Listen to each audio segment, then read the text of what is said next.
Mr. Speaker, I ask unanimous consent that all members may have 5 legislative days in which to revise and extend their remarks and include any extraneous material on the resolution under consideration.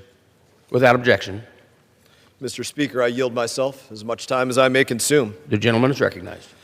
This resolution is weak. It's unnecessary and it's dangerous. It's also not about oversight. It's not about the Constitution. It's about tying, just like the last resolution, tying the president's hands, specifically in Venezuela. It's about telling President Trump he does not have the authority to defend the United States of America. This resolution is preemptive surrender. As written, it limits the president's ability to respond to future threats posed by Venezuela. Russia delivers nukes there, president cannot respond.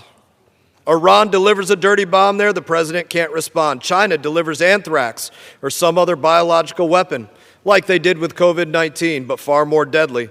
President can't respond. No matter what the threat, the president cannot respond. Additionally, this resolution, to me, it doesn't make much sense because we are not in hostilities inside Venezuela. The authorized use of military force process exists in Congress, but Democrats are not writing a scope of action for the president to defend the United States of America.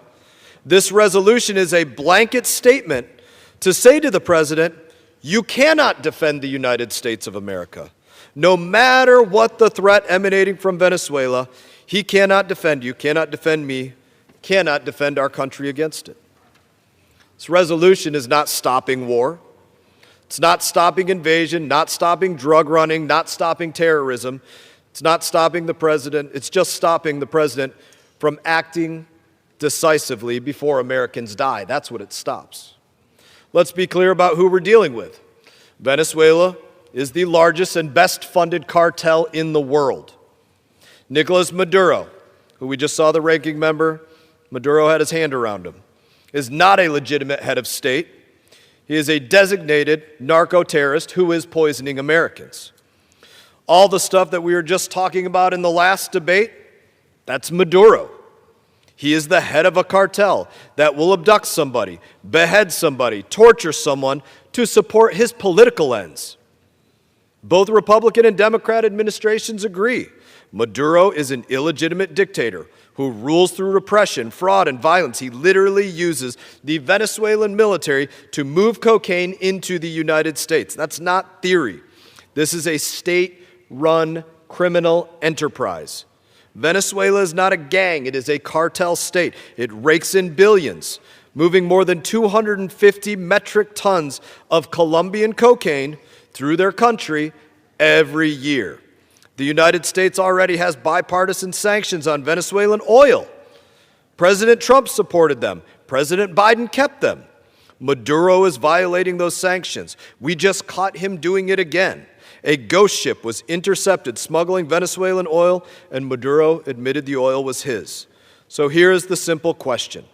How do you enforce sanctions if you're not allowed to stop the shipments? The answer is that you cannot. Interdicting Venezuelan oil shipments, those oil shipments, that's not war. It's sanctions enforcement. It's law and order. Given that it's the Venezuelan government that is the cartel, the trafficker, the one moving these ships, that's why it requires the military to do so. This resolution reads as if Maduro wrote it himself. It gives a narco-terrorist dictator a free pass to keep trafficking drugs, funding criminal networks, killing Americans, because it appears Democrats hate President Trump more than they can love America. President Trump has the authority and the obligation to take limited, targeted action to protect the United States of America wherever those threats emanate from. Mr. Speaker, I reserve the balance of my time. Gentleman.